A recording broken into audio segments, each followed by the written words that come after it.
ये ठीक है कि आजकल टेलीफोन की सुविधा हो गई है, बात उसी समय हो जाती है, लेकिन फिर भी जो दूरी है वो दूरी तो है। मौके पर मैं नहीं हूं, दूर बैठा हूं, आपने मुझे बात टेलीफोन के ऊपर कर भी दी, तो मैं चूंकि यहां पर आप लोगों के सामने उपस्थित नहीं हूं, इसलिए मैं आप लोगों के उस बिखराव को रोकने का कोई प्रयत्न नहीं कर सकता।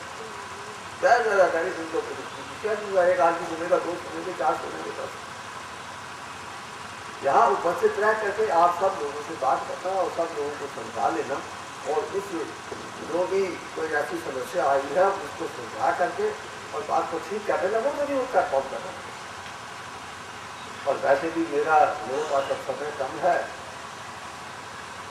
मैं 81 साल का हो गया हूँ अब, और थोड़ा ही समय मेरा बाकी है। तो आपको, हर व्यक्ति को, हर साधक को पूरे जिम्मेदारी से, पूरे उत्तरदायित्व से, पूरी कर्तव्य निष्ठा से, पूरी भावना और श्रद्धा से इस कार्य को करना है। मैं कभी कभी सुनता हूं, मेरे कानों में ऐसी आवाजें आती हैं कभी कभी कि कोई कुछ कहता है, तो कुछ कहता है, वो ऐसा करता है, वो ऐसा करता है, थोड़ा सा ये बिखराव की तरफ कुछ लोग जैसे आते जाते हैं।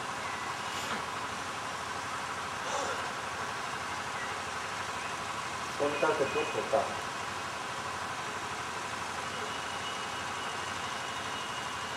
दया भी आती है, जो कि इसलिए होता है कि हम ठीक दिशा में नहीं जा करके, पथ पे नहीं चल करके पथ में जा रहे हैं। और दया इसलिए आती है कि उन लोगों की दुख की स्थिति ऐसी है कि ये उसका लाभ नहीं उठा पा रहे। तो मेरा कहने का भाव ये है कि यदि आप हमारी प्रसन्नता चाहते हैं, यदि आप इस सारे साधु समाज की प्रसन्नता चाहते हैं, यदि आप पूर्व गुरुओं की आशीर्वाद चाहते हैं, उनकी प्रसन्नता चाहते हैं, स्वामी गंगाधर तीर्थ महाराज, स्वामी नारायण जी महाराज, योगानंद महाराज, शंकर पुरुषोत्तम तीर्थ महाराज, स्वामी विष्णु तीर्थ महाराज, ये लोग पूर्व गुरु हो गए हैं, और इस समय जिनको हम अपने अंतर में वर्तमान नहीं देखते हैं, उनका आशीर्वाद हमें आज भी प्राप्त हो सकता है, होता है। उनसे मार्गदर्शन आज भी प्राप्त होते हैं, उनके दर्शन आज भी संभव है। साथ में तो होते हैं, इस प्रकार के साधक हैं जिनको मार्गदर्शन और दर्शन दोनों अभी भी प्राप्त हैं। और भविष्य के अंदर भी जो साधक होंगे, जो श्रद्धावान साधक होंगे, जो गंभीर साधक होंगे, ईमानदार साधक होंगे, साधना के प्रति पूरी जिम्मेदारी से, पूरे उत्तरदायित्व से जो साधन के अंदर लगे रहेंगे, उनको इन पूर्व गुरुओं का आशीर्वाद, उनका दर्शन, उनका मार्गदर्शन उनको प्राप्त होता रहेगा। यदि आपको इस समय प्राप्त नहीं हो रहा है तो क्यों नहीं हो रहा है? और यदि आज आपको प्राप्त होता है तो इसलिए कि आपको श्रद्धा है और आप पूरे उत्तरदायित्व के साथ इस परंपरा की सेवा में संलग्न लगे हुए, इसलिए आपको मार्गदर्शन और दर्शन प्राप्त होते हैं। यदि नहीं होते हैं तो इसका अर्थ यह है कि आप पथ में जा रहे हैं। आपका उत्तरदायित्व बहुत बढ़ गया है, और मैं आपको समझाने के लिए बार बार यहां नहीं आ सकता, तो मैं इतनी लंबी यात्रा भी कर सकता, मेरे लिए अब शक्ति भी नहीं है, और मुझे तकलीफ होती है कि लंबा सफर करके आने में, और फिर मैं कहीं जाता भी नहीं, किसी आश्रम में नहीं जाता। यहाँ पर जो आया हूँ ये एक अपवाद है, अन्यथा मैं अब किसी आश्रम में जाता नहीं, किसी आश्रम में कोई हस्तक्षेप नहीं करता, किसी से कुछ पूछता भी नहीं हूँ कि कैसा क्या चलता है। और यही पॉलिसी मैं चाहता हूँ कि इस आश्रम के बारे में भी कभी करते हैं, मुझे फिर दोबारा यहाँ आने के लिए विवश होना ही नहीं पड़े। जैसे कि मैं किसी प्रकार किसी भी आश्रम में अभी तक नहीं जा रहा, इसी प्रकार से मैं यहाँ पर भी भविष्य में नहीं आने का विचार करता हूँ। ऐसा नहीं हो कि कोई आप ऐसी परिस्थितियां पैदा कर दें कि मैं विवश होकर के यहाँ, यदि ऐसी परिस्थितियां आपने पैदा कर दी तो वो परंपरा के लिए बहुत बुरा समय होगा। परंपरा भी नीचे जाएगी, आप भी नीचे जाएगी। परंपरा के उत्थान से आपका उत्थान है और आपके उत्थान से परंपरा का उत्थान है। आपकी उन्नति और परंपरा की उन्नति दोनों मिली हुई है, एक ही बात है। आप सब मिलकर के परंपरा हो, परंपरा आपसे अलग नहीं है। परंपरा का अर्थ है कि आप सब लोगों का एकत्रित होकर के इकट्ठा हो जाना, वो परंपरा है।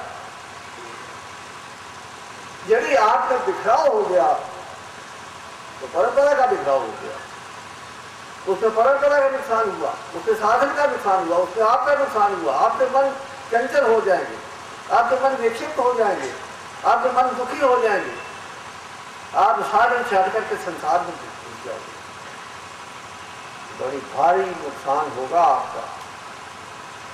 इस बात को समझ। तो मैं अधिक आपको क्या समझाऊं? मैं तो यही समझता हूँ कि आप जितने यहाँ पर बैठे हैं सब मुझसे समझदार हैं।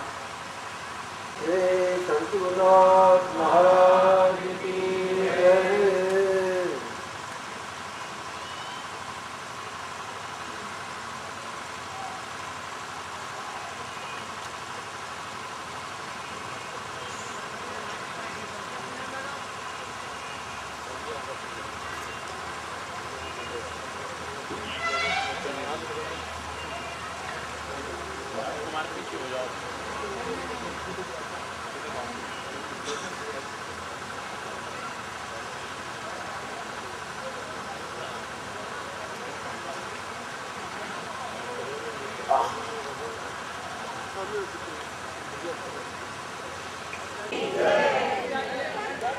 देखिए व्यवस्था में व्यवधान होगा, आप वहीं से बैठे बैठे करिए, वहीं रहिए जहाँ आप बैठे हुए हैं, वहीं से प्रणाम कीजिए। आइए मत,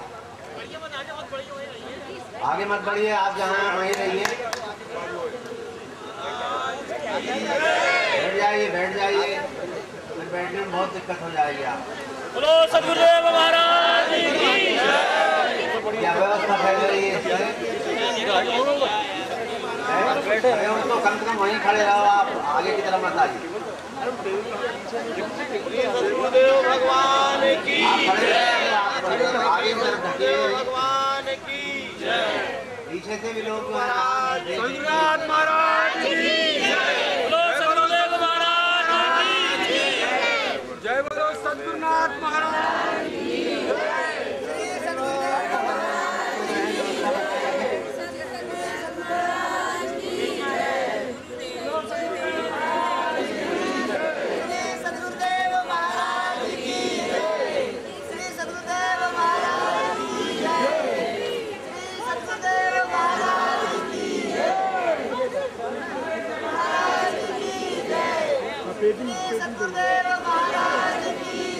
यहाँ के लोग इस तरफ कहाँ हैं?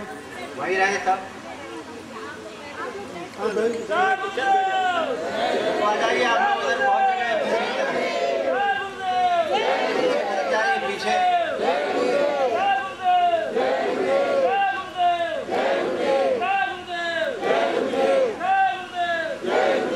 आपके भोजन की चाहते हैं कि हम अधिक ब्रह्मचारी महाराज के ज़्यादा माला डालें अर्थात उनका पूजन करें। तो अगर आप अभी पूजन करना चाहते हैं और यहाँ की व्यवस्थापक जो है वो व्यवस्था उसकी कर देते हैं, और वो तो यहाँ बैठे हैं, ब्रह्मचारी जी तो यहाँ बैठे हैं, उनको तो कोई काम नहीं, वो बैठे रहेंगे। तो आप बेशक अभी पूजन करिए, हमें उसमें कोई आपत्ति नहीं। जो करना चाहे वो कर सकता है।